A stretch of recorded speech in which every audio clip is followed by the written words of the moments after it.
He looked at her cheap uniform and sneered, confident that to him she was nothing more than furniture. Sebastian Vance, a man whose net worth could buy small countries, thought his wealth gave him the license to be cruel. Sitting in the most exclusive restaurant in New York, he turned to his associates and switched to Arabic, mocking the waitress's hands, her intelligence, and her worth, assuming she was just another ignorant American servant. He laughed, expecting his friends to join in. He didn't know that the woman pouring his wine wasn't just a waitress. He didn't know she understood every brutal word, and he certainly didn't expect her to reply, in the dialect of kings. The air inside L'Obsidienne always smelled the same, distinct notes of white truffle, aged mahogany, and old money.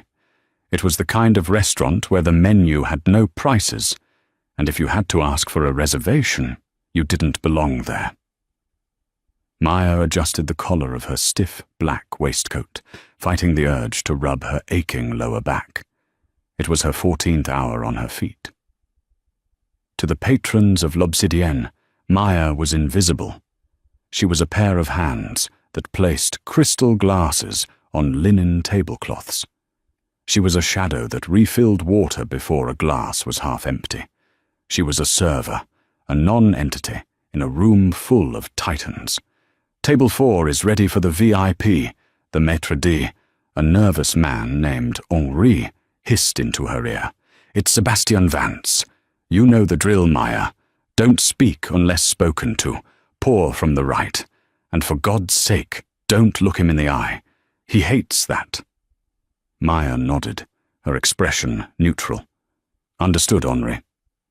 She knew exactly who Sebastian Vance was. Everyone did. He was the CIO of Vance Global, a hedge fund manager who had made headlines last week for hostilely taking over a pharmaceutical company and firing 3,000 employees just to boost the stock price by 2 points.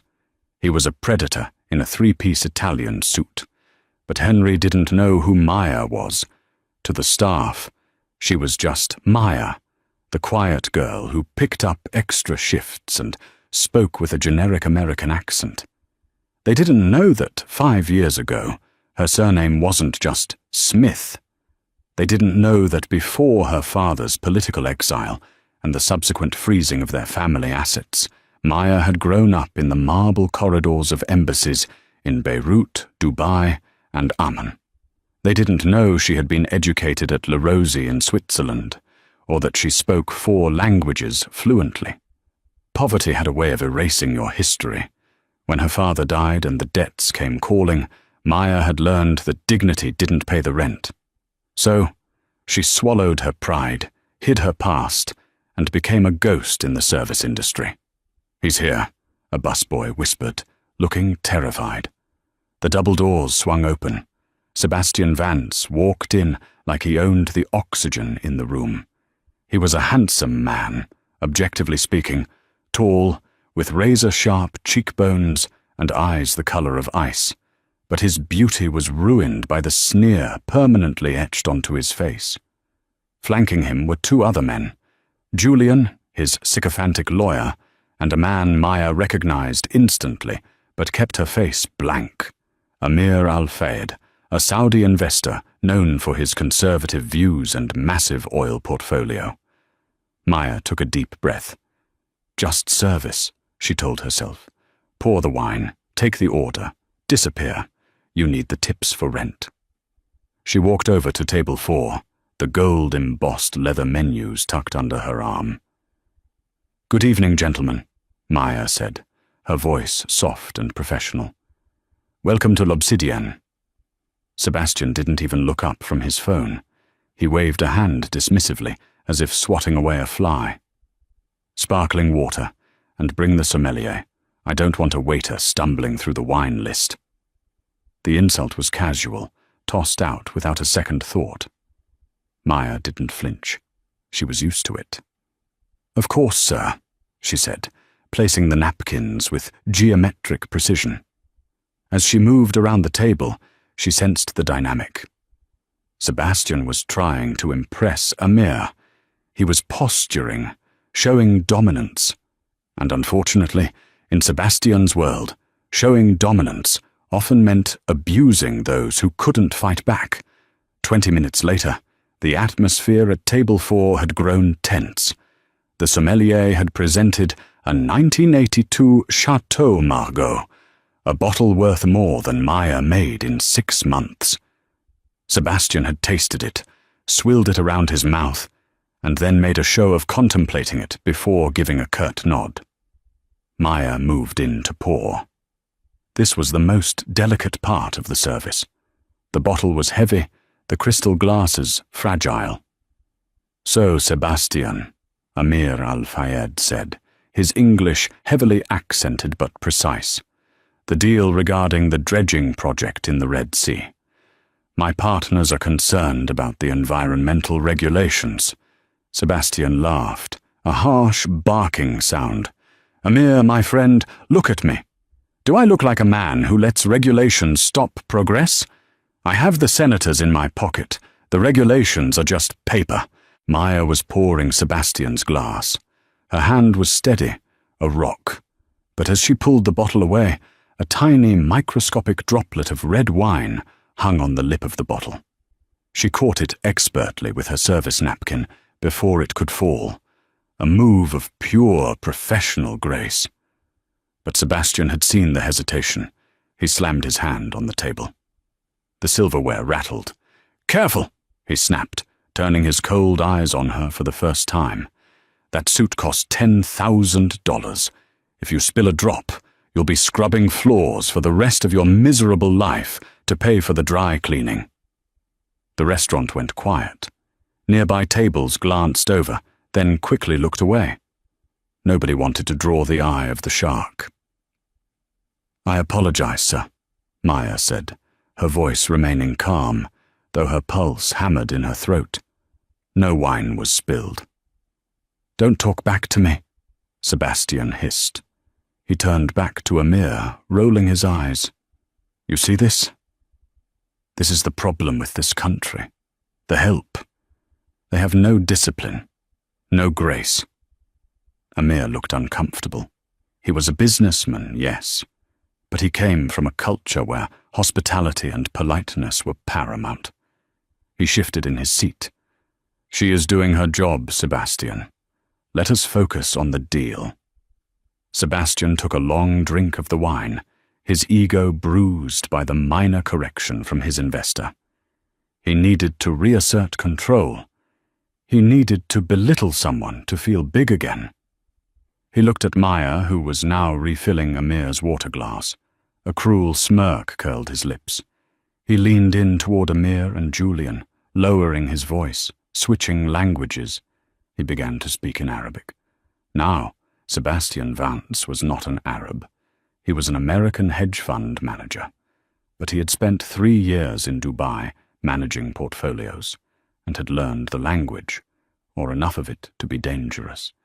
He used it like a secret weapon, a way to exclude people, to talk behind their backs while they were standing right in front of him. "Look at her," Sebastian said in Arabic, his accent thick and clumsy, but understandable. "Standing there like a cow waiting to be milked." Julian, who didn't speak Arabic, laughed nervously, following his boss's lead. Amir didn't laugh. He looked down at his plate. Sebastian continued, emboldened. "She has the hands of a peasant, rough, ugly, probably grew up digging potatoes in some flyover state. It offends me that she is allowed to touch a bottle of vintage wine." Maya froze. Her hand, holding the water pitcher, stopped in midair for a fraction of a second. The language hit her like a physical blow. It wasn't just the insults, it was the arrogance of it. The assumption that because she wore a uniform, she was uneducated. The assumption that because she was in America, she only knew English. Sebastian wasn't done. He looked at Maya's face, which remained stoic, and mistook her silence for ignorance. He grinned at Amir, switching to a specific, vulgar dialect he must have picked up from street laborers. "I bet she doesn't even know who her father is." Sebastian sneered in Arabic. Women like this. They are bred for servitude. Nameless. Brainless. She probably goes home to a trailer park and dreams of being noticed by a man like me. He laughed, a wet, ugly sound, but I wouldn't let her clean my shoes. Julian chuckled. What are you saying, Sebastian? Just discussing the local wildlife, Sebastian replied in English, winking. He looked at Maya and snapped his fingers in her face. Hey, you! You're done here. Send the sommelier back. I don't want to see your face again until the check comes. Go. Maya set the water pitcher down on the side station. Walk away, a voice in her head screamed. You need this job. You have rent due on Tuesday. If you lose this, you're on the street. But there was another voice, the voice of her father, a man who had stood tall against dictators before his fall, the voice of her grandmother, who had taught her that nobility was not about money, but about character. She looks like a cow, bred for servitude. Wouldn't let her clean my shoes. The insults burned in her chest. It wasn't just about her. It was about every person this man had ever stepped on. Maya turned. She didn't walk away. She walked back to the table. Henri, the manager, saw her moving, and his eyes widened in panic. He started to rush over, sensing disaster. But he was too far away. Maya stopped directly in front of Sebastian Vance. She didn't look down. She didn't look at his tie. She looked him straight in the eyes. Her gaze was intense, intelligent, and terrifyingly calm. Is there a problem? Sebastian asked in English, his voice dripping with annoyance. I told you to leave. Maya took a breath. When she spoke, the entire dynamic of the table shifted. Your accent is atrocious, Mr. Vance, she said. She didn't speak in English. She spoke in Arabic, and not the clumsy, broken Arabic Sebastian had used. She spoke in classical Arabic, Fusha, with the refined, melodic Levantine lilt of the upper class. It was the Arabic of poets, diplomats, and royalty. The silence at the table was instant and absolute. Sebastian's fork clattered onto his plate. His mouth opened, but no sound came out.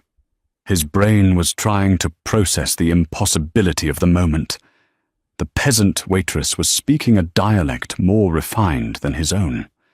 Maya continued, her voice gaining strength, echoing slightly in the hushed restaurant.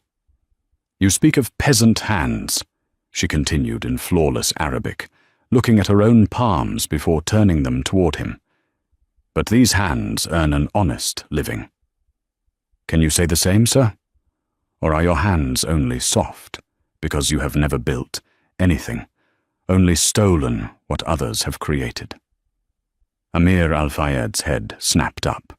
His eyes went wide, not with anger, but with recognition. The cadence, the specific choice of words. It was high court etiquette used to deliver a mortal insult. Sebastian turned a deep shade of crimson. You understood? He stammered in English, his composure shattering. Maya didn't switch back to English yet. She kept him in her territory. You called me nameless, she said, her voice dropping an octave, deadly serious. You assumed I was uneducated because I serve you food. That is the mistake of a small man. A man who thinks his wallet is his soul. She finally turned her gaze to Amir Al-Fayed. She gave him a slight, respectful nod, a specific gesture of deference used between old families in the Middle East. Zaid Amir, she said softly, I apologize that your guest lacks the manners of a goat, let alone a gentleman. It must be embarrassing for a man of your lineage to be seen with someone who insults women to feel powerful. Amir stared at her. He was studying her face intensely. That accent, Amir whispered in English. You are not. Who are you? Sebastian slammed his fist on the table, finding his voice. I don't care who she is. Henri, manager! He screamed, his face purple with humiliation. Get over here. Fire this bitch. Right now. Henri arrived, breathless and sweating. Mr. Vance, sir, I am so sorry. What happened? She insulted me, Sebastian lied, pointing a shaking finger at Maya. She threatened me. She's deranged. I want her gone, and I want her banned from the premises, or I will buy this building and burn it to the ground. Henri turned to Maya, his face pale. Maya, give me your apron. Go. Now. Maya looked at Henri. She looked at the terrified staff watching her. She slowly unbuttoned her waistcoat. She folded her service napkin with precise, calm movements and placed it on the table next to the expensive wine. You don't have to fire me, Henri, Maya said in English, her voice ringing clear. I quit. I have tolerated the long hours and the sore feet, but I will not tolerate being abused by a man whose only value is in his bank account. She looked at Sebastian one last time. And Mr. Vance, the next time you want to insult someone in a foreign language, make sure you actually know how to speak it. She turned on her heel and began to walk toward the exit. Stop her! Sebastian roared, standing up. She's not walking away like that. She humiliated me. But before the security guard could move, a voice cut through the chaos like a knife. Let her pass. It wasn't Henri. It wasn't Sebastian. It was Amir Al-Fayed. The Saudi investor stood up slowly. He wasn't looking at Sebastian. He was looking at Maya's retreating back. Amir? Sebastian asked, confused. Whose side are you on? Amir ignored him. He walked around the table, moving past the stunned Sebastian, and called out, Wait! Amir shouted. The intonation, the phrasing. You are not just a student of the language. Maya stopped near the door. She turned halfway back. Amir took a step closer, his eyes narrowing as he scrutinized her features, her high cheekbones, the shape of her eyes. 10 years ago, in Geneva, the Peace Summit. I had dinner with the Jordanian delegation. There was a girl, the daughter of the ambassador. She recited poetry. Amir's face went slack with shock. Maya? He whispered. Maya al-Rashid? The name dropped like a bomb. Sebastian froze. Al-Rashid? He laughed nervously. What are you talking about, Amir? That's the name of the family that owned the Orient shipping conglomerate. They went bankrupt years ago. Her father is dead. Her father was my friend, Amir said, his voice trembling with a mix of awe and shame. And he was one of the most honorable men in the Middle East.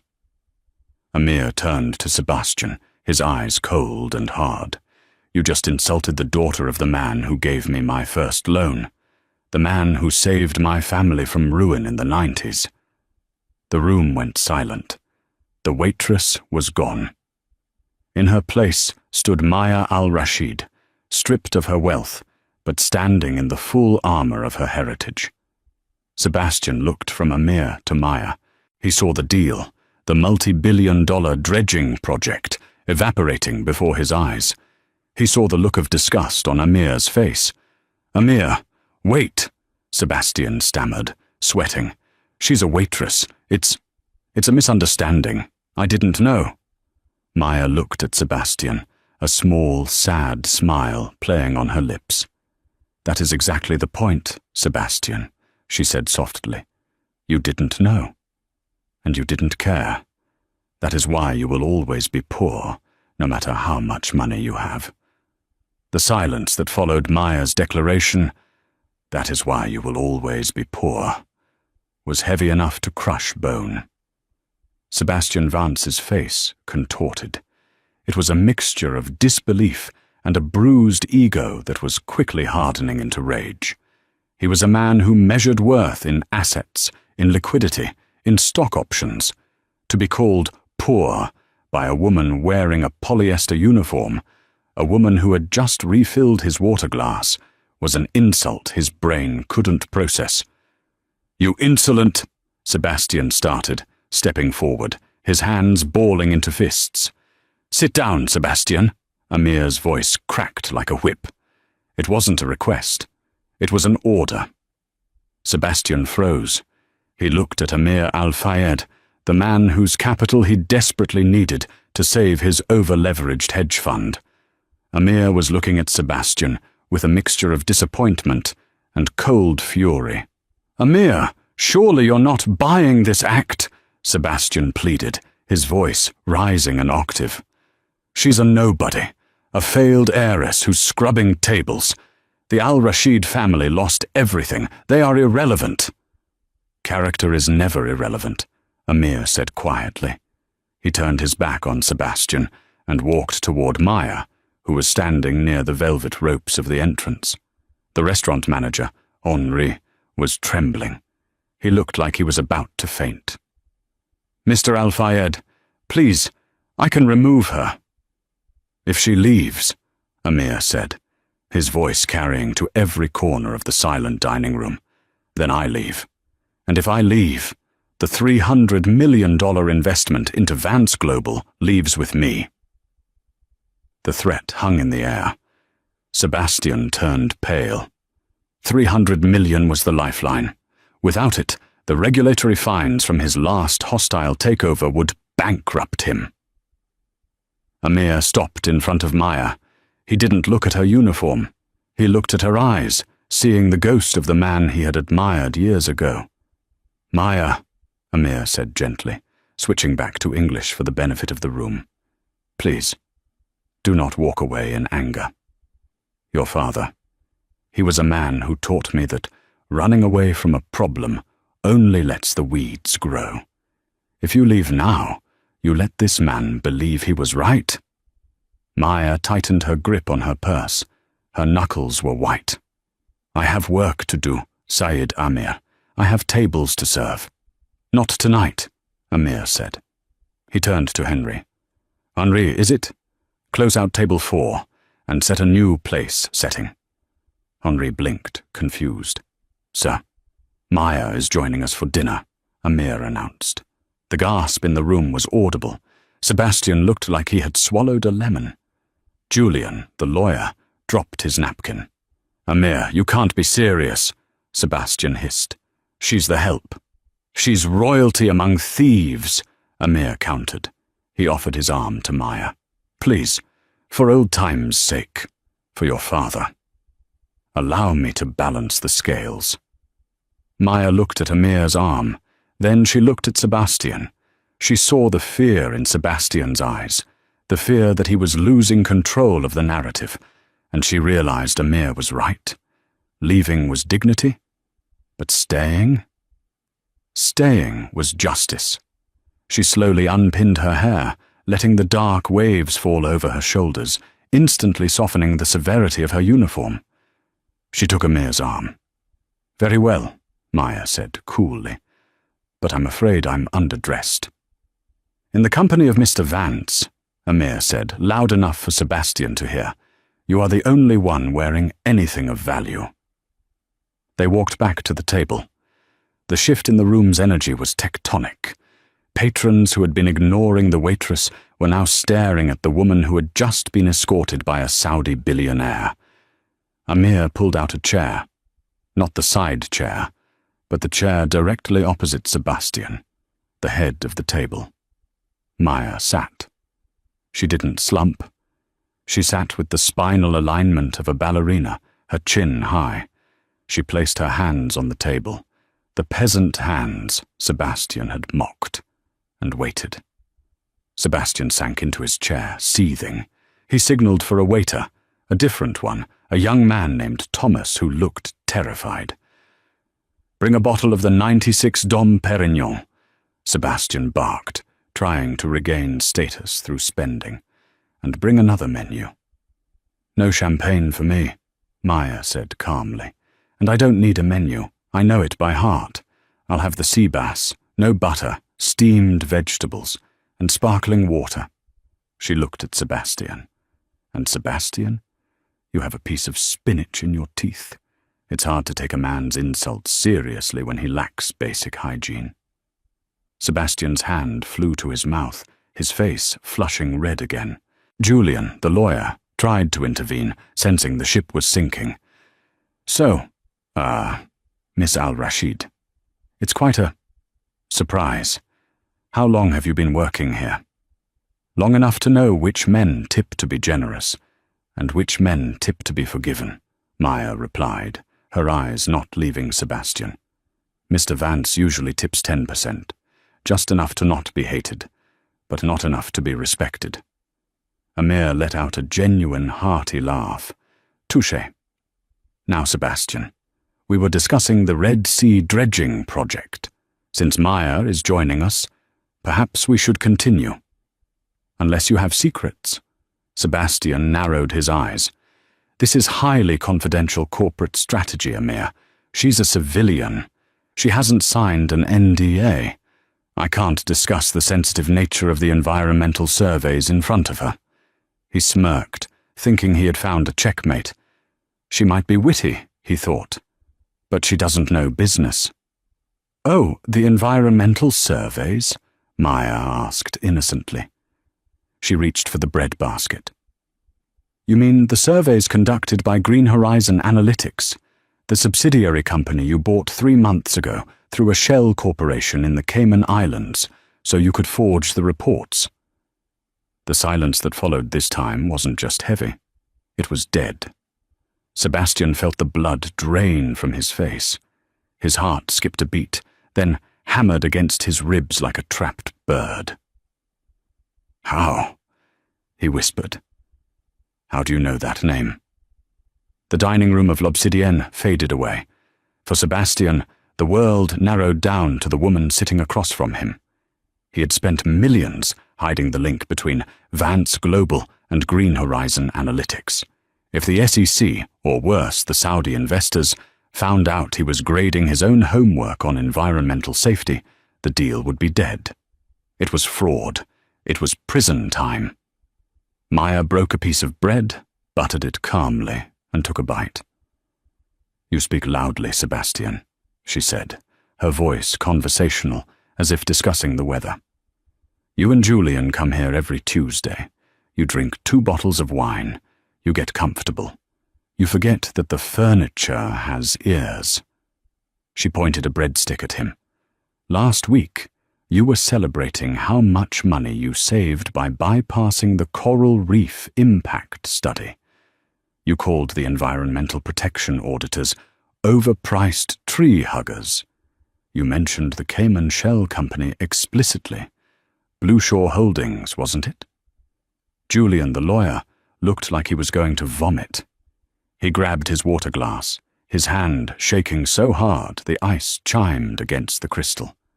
Sebastian, I told you we should have booked a private room. Amir Al-Fayed placed his silverware down. His face was unreadable, a mask of stone. He turned slowly to Sebastian.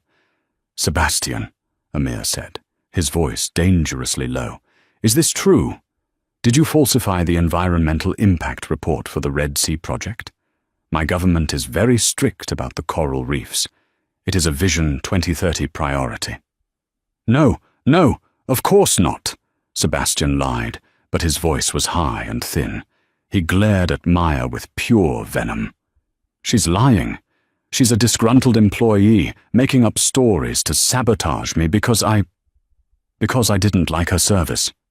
I can give you the dates, Maya said, taking a sip of water. I can quote the conversation. Julian, you asked if the paper trail was clean. Sebastian replied, and I quote, It doesn't matter if it's clean, it only matters if it's buried deep enough. Maya turned to Amir. Saeed Amir, if you sign that deal, you will be complicit in one of the largest ecological frauds of the decade. When the truth comes out, and it always does, your family name will be dragged through the mud alongside his. Amir leaned back in his chair. He didn't look angry anymore. He looked resolved. He pulled a gold fountain pen from his pocket, took the leather-bound contract that was sitting on the table, and slowly capped the pen. I think, Amir said, pushing the contract toward the center of the table, "that we will need to pause negotiations. Indefinitely." "Amir, wait!" Sebastian panicked. He stood up, knocking his chair over. "You're listening to a waitress over a CEO? This is insanity. I handle billions. She handles dirty plates." "She handles the truth," Amir said coldly. "Something you seem to have lost." Sebastian looked at the contract, his salvation slipping away. Desperation clawed at his throat. He needed to stop this. He needed to silence her. He looked at Maya. He saw the poverty in her shoes. He saw the fraying hem of her skirt. He remembered what drives people in her position. Money. Everyone has a price. Sebastian forced a smile. It was a ghastly, plastic thing. He picked up his chair and sat down, leaning in close to Maya. "Okay," Sebastian said, his voice dropping to a conspiratorial whisper. "Okay, you got me. You're smart. Smarter than I gave you credit for. I respect that. I respect a hustle." He reached into his jacket pocket and pulled out a checkbook. He clicked a pen. "How much?" Sebastian asked. Maya raised an eyebrow. "Excuse me?" "The debt," Sebastian said quickly, scribbling. "I know about your father's debts. That's why you're here, right? Working for scraps? I can make that go away. 50,000? 100,000? He tore the check out and slid it across the table. It was blank. "Fill it in," Sebastian said, his eyes manic. $500,000, $500,000. That buys you a new life. It buys you a house. All you have to do is tell Amir you were lying. Tell him you made it up because you were angry I insulted you. Just say it was a lie, take the check, and walk out. Julian watched, holding his breath. It was a life-changing amount of money. For a waitress, it was a lottery win. Maya looked at the check. She looked at the signature. Sebastian Vance, scrawled in arrogant black ink. She reached out and picked it up. Sebastian sighed in relief, his shoulders dropping. "There. You see, Amir? It's just business. Everyone has a price." Maya held the check up to the candlelight. $500,000, she mused. It would pay off my mother's medical bills.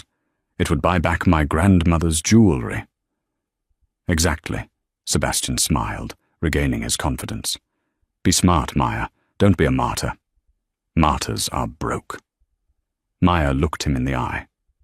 "You're right, Sebastian. Money is powerful." She slowly, deliberately, tore the check down the middle. The sound of the ripping paper was louder than a gunshot in the quiet room.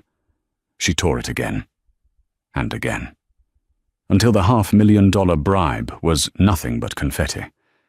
She let the pieces flutter down onto Sebastian's empty plate. "But dignity," Maya said, her voice shaking with suppressed emotion. "Dignity is not for sale. My father died with nothing in his bank account, but thousands of people came to his funeral to weep. When you die, Sebastian, the only people at your funeral will be your lawyers, checking the will to see what they can take." She stood up. "Amir, I cannot eat with this man. It ruins my appetite."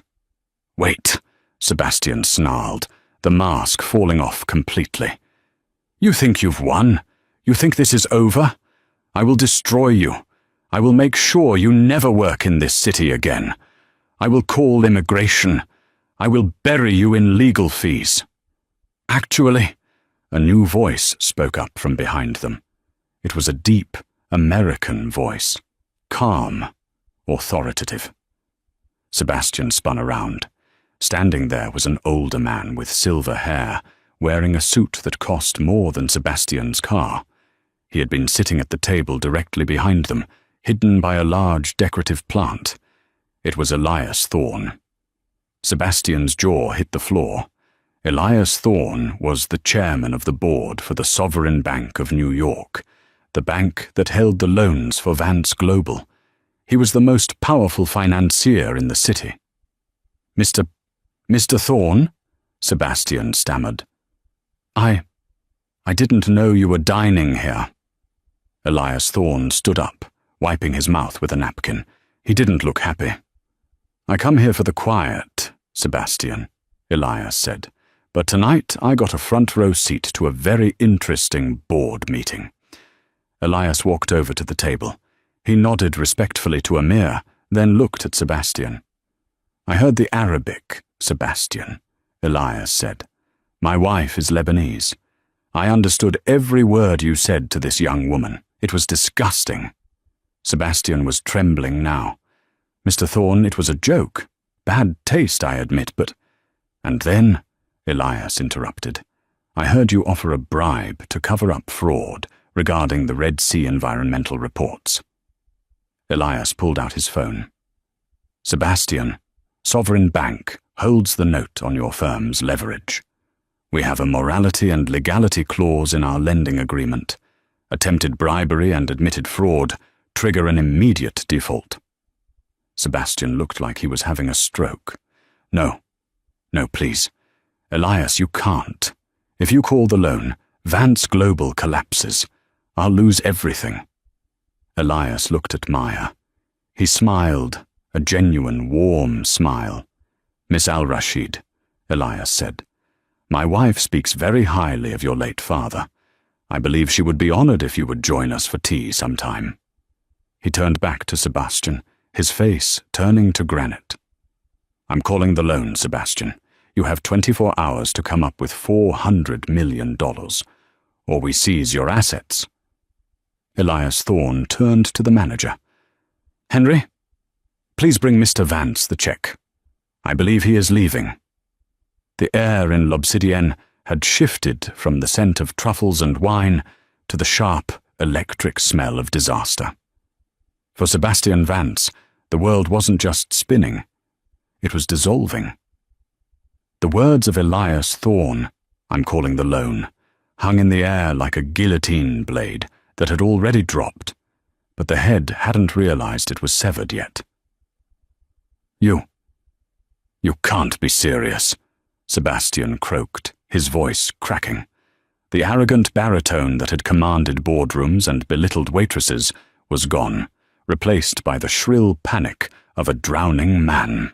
He looked around the room, searching for an ally, for someone to tell him this was a nightmare. Julian, do something. Tell him he can't do this. We have contracts. We have a grace period. Julian, the lawyer who had laughed at Sebastian's cruel jokes only an hour ago, was already backing away. He was frantically typing on his phone, likely moving his own assets out of Vance Global before the news broke. The clause is clear, Sebastian, Julian muttered, not making eye contact. Section 4, Paragraph B, Reputational Risk and Criminal Liability. You admitted to fraud in front of the chairman of the bank. It's over. I have to go. I have to call my wife. You coward, Sebastian screamed, lunging toward his lawyer. I made you. You're nothing without me. Mr. Vance, a voice boomed. It was the head of security, a large man named Marcus, who usually stayed invisible near the entrance. He was now standing right next to the table, his hand firm on Sebastian's shoulder. The management has asked you to leave. Immediately.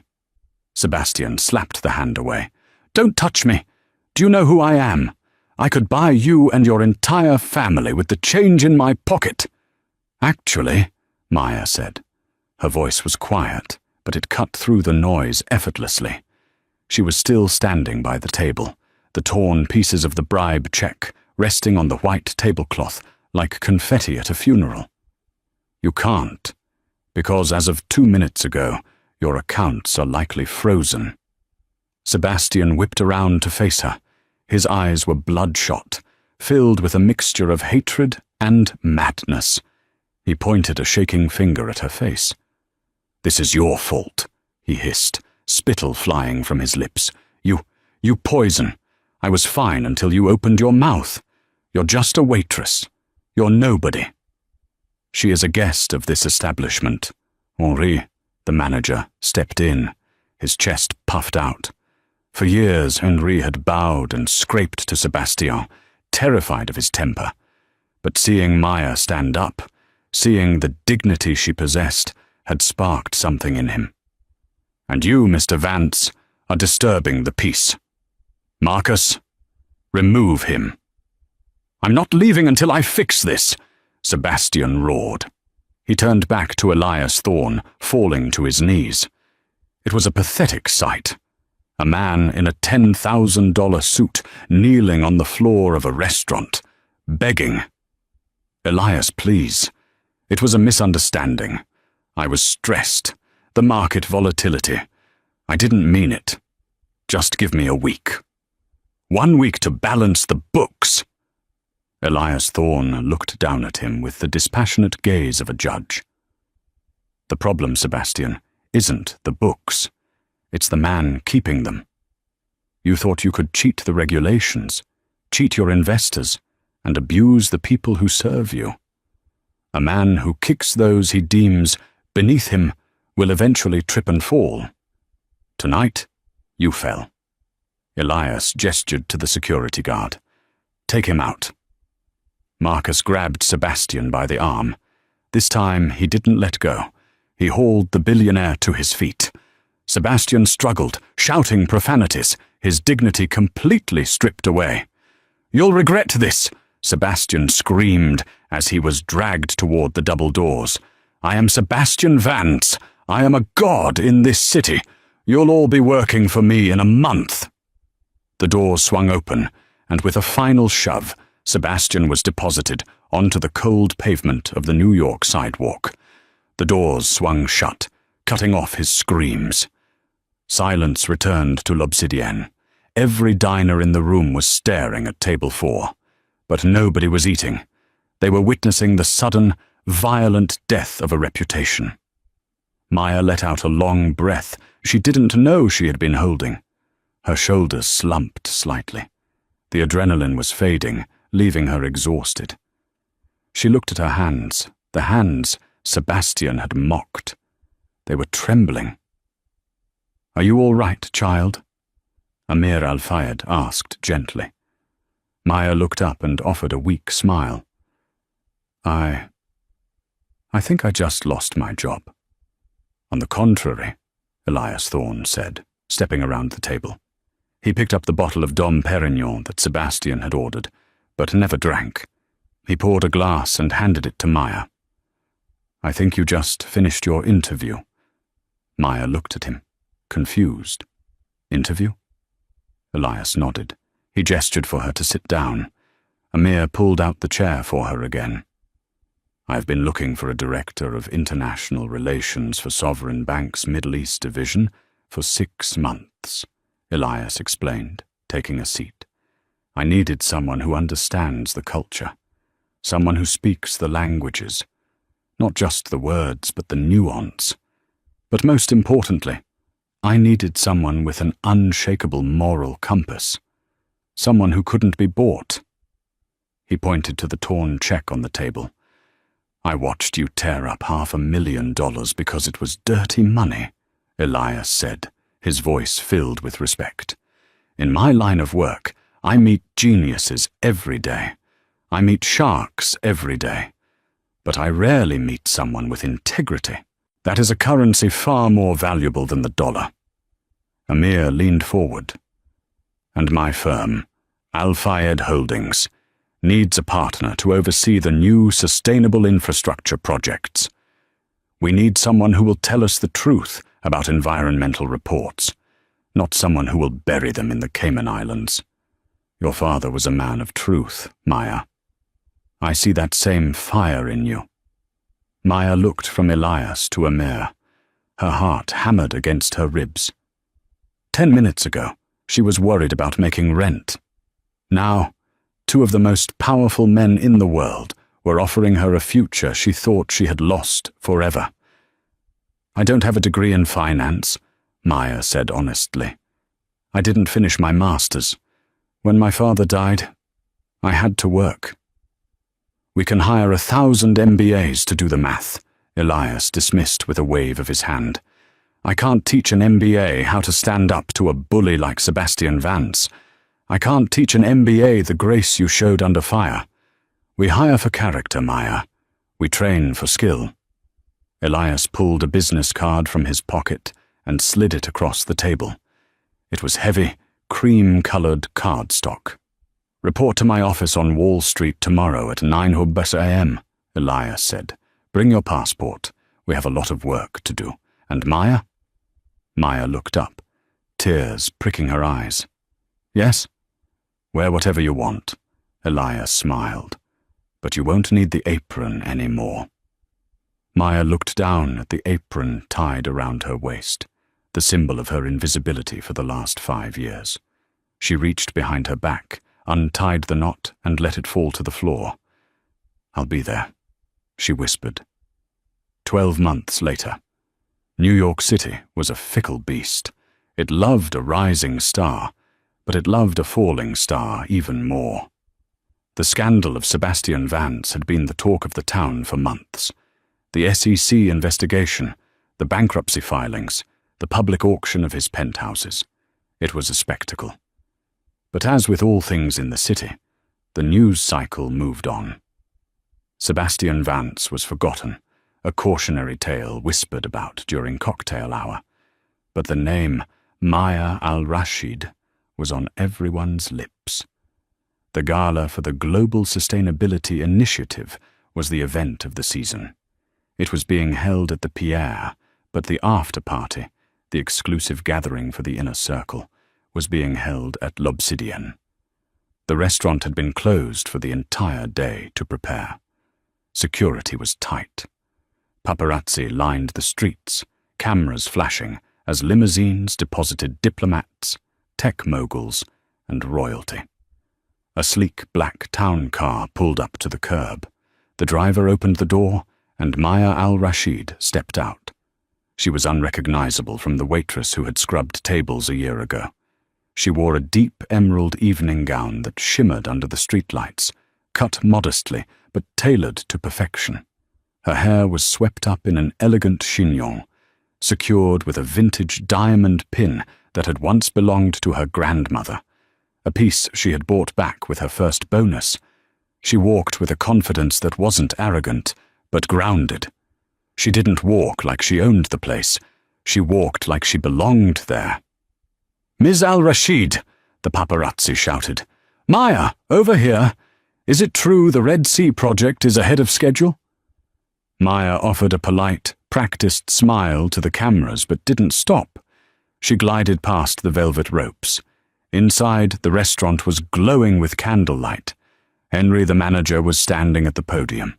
When he saw Maya, his face lit up. He didn't snap his fingers. He didn't order her to the kitchen. "Ms. al-Rashid," Henry beamed, bowing slightly. "Welcome back. Your table is ready. Mr. Thorne and Mr. Al-Fayed are already waiting." "Thank you, Henry," Maya said warmly. "And please, make sure the kitchen staff gets the bonus envelopes I sent over. I know how hard they work on nights like this." "You are too kind, truly," Henry said. "Oh, and there is a slight issue. There is a man at the bar. He claims he knows you. He refuses to leave. Security was about to remove him, but he insisted he just wanted one word." Maya paused. A shadow crossed her face. "What is his name?" Henry hesitated. "He didn't give a name, but, well, you will recognize him." Maya looked toward the bar. The restaurant was crowded with the elite, but in the corner, nursing a glass of tap water, sat a man in a suit that had clearly seen better days. The shoulders were slumped, the collar was frayed, and he looked older, aged not by time, but by stress. It was Sebastian Vance. He wasn't the roaring lion anymore. He was a ghost. Maya turned to Henry. "It's fine. Give me a moment." She walked toward the bar. The sound of her heels clicking on the marble floor alerted him. Sebastian turned. The transformation in his eyes was tragic. Gone was the icy predator. In his place was a man who looked tired, defeated, and hungry. He looked at Maya, at her gown, her jewelry, her radiance, and he flinched, as if her success was a physical light that hurt his eyes. "Hello, Sebastian," Maya said. Her voice was devoid of malice. It was just calm. "Maya," Sebastian said. His voice was raspy. "Or I guess it's Director Al-Rashid now. I read about the deal in the journal. Impressive work." "Thank you," she replied. She didn't ask him how he was. She knew. The rumors were that he was blacklisted from every financial institution in the Western world. He was surviving on consulting gigs for shady overseas shell companies that rarely paid. I wanted to see you," Sebastian said, staring into his water glass. "I heard you were hosting the event tonight." "Why are you here, Sebastian?" He let out a dry, bitter laugh. "I don't know. Maybe I'm a masochist, or maybe—" He reached into his pocket. For a second, Maya tensed, remembering the checkbook, but he pulled out a small, crumpled envelope. "I found this," Sebastian said. "In my old office, before the bank seized the building. It was in a file my father kept." He slid the envelope across the bar. "I did some digging," Sebastian murmured. "Into your father's debts, the ones that ruined you. It turns out, Vance Global bought that debt 7 years ago. My father bought it. We were the ones who foreclosed on your family home in Beirut." Maya froze. She stared at the envelope. "I didn't know," Sebastian said, and this time it sounded like the truth.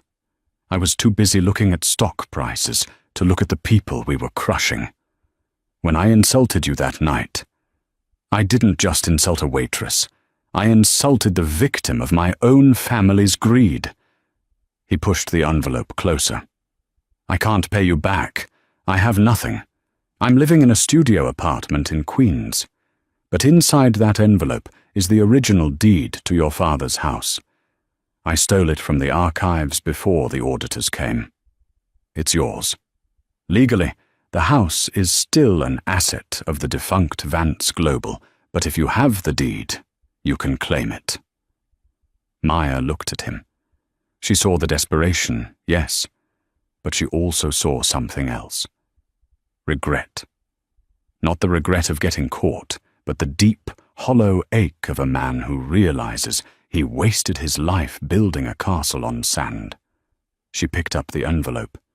She felt the weight of the paper inside. Her childhood home, the garden where her father used to read poetry. "Why give this to me?" Maya asked softly. "You could have tried to sell this back to me. You could have used it as leverage." Sebastian looked up at her, his eyes wet. "Because you were right. You said that when I die, the only people at my funeral would be lawyers. I've spent the last year entirely alone, Maya. No friends, no Julian, no Amir. Just me and the silence." He stood up, buttoning his frayed jacket. "I don't want to die poor," Sebastian whispered. And I realized, poverty isn't about the bank account. It's about being the kind of man who would tear up a check for dignity. I wanted to do one thing, just one thing. That wasn't a transaction. He nodded to her. "Goodbye, Maya." He turned to leave. He didn't make a scene. He walked toward the exit, his head down, trying to disappear. "Sebastian," Maya called out. He stopped, his hand on the door. Maya walked over to the Maître d''s station. She picked up a pen and a piece of paper. She scribbled a name and a number on it. She walked up to Sebastian and held it out. "This is not a job offer," she said firmly. "I cannot hire you. You are too high of a risk, and frankly, you haven't earned the trust yet." Sebastian looked at the paper. "Then what is it?" "It's the number for a non-profit organization I work with," Maya said. They help rebuild communities impacted by corporate negligence. They need people who understand how shell companies work, so they can dismantle them. It's volunteer work. It pays nothing. Sebastian looked at the number. Volunteer work. You said you didn't want to be poor, Maya said, her eyes piercing his. The only way to build wealth that lasts, Sebastian, is to build something for someone else. Go there. Help them. Use your brain for something other than greed. Maybe in a few years, you might be able to look at yourself in the mirror again. Sebastian took the paper. He held it like it was a lifeline. Thank you, he choked out. Don't thank me, Maya said, turning back toward the warmth of the restaurant, where her friends and her future were waiting. Earn it. She walked back into the light of the dining room. Sebastian stood in the doorway for a long moment, watching her. Then he looked at the paper, put it in his pocket, and walked out into the cold New York night. Not as a billionaire, but for the first time in his life, as a man with a chance. Maya returned to the table. Amir and Elias stood up as she approached. Everything all right? Amir asked. Maya touched the envelope in her clutch, the deed to her father's house. She looked at the empty doorway where the ghost of her past had just vanished. Yes, Maya smiled, raising her glass. Everything is exactly as it should be. Shall we order? I believe, Elias grinned, that tonight you should order for us. Maya opened the menu. She didn't need to look at the prices. She looked at the waiter, a young girl who looked nervous, her hands trembling as she held the water pitcher. Maya recognized that look. She recognized the fear of the invisible. Maya looked the young girl in the eye and gave her a warm, genuine smile. Good evening, Maya said in English, then switched to flawless French, the girl's native tongue, which she had heard the girl whisper earlier. Take your time. We are in no rush. What is your name? The girl's face lit up, the fear vanishing, replaced by a beaming smile. I am Sophie, madam. It is a pleasure to meet you, Sophie, Maya said. I am Maya. And as the dinner began, Maya al-Rashid knew that she had truly won. Not because she had the money, or the house, or the power, but because she had remained, through it all, human. We often move through the world judging people by the uniforms they wear or the jobs they do. Sebastian Vance made the fatal mistake of confusing net worth with self-worth. He thought that because Maya served him food, she was beneath him. He thought that language was a barrier he could use to hide his cruelty. But he forgot that true class isn't about the vintage of the wine you drink, but how you treat the person pouring it.